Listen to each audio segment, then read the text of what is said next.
Welcome to Login Aid. In this video, I'm going to guide you on how to add Passkey on Binance application.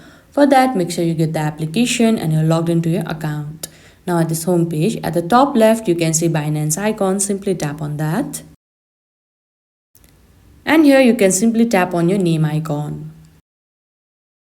Again, you will be led to this kind of page, and there you can see security options. Simply tap on that. And at the first, you can see the passkeys option. You can tap on that. Now at the bottom, you can see add passkeys. Simply tap on that. Now a verification code will be sent to your email. Make sure to check it and enter it over here.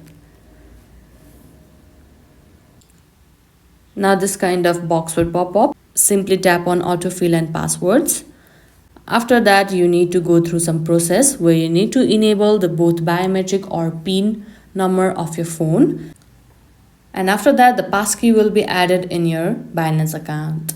And this is how you can add passkey on your Binance application. I hope you found this video helpful. Don't forget to like this video and subscribe our channel Login Aid. Thank you.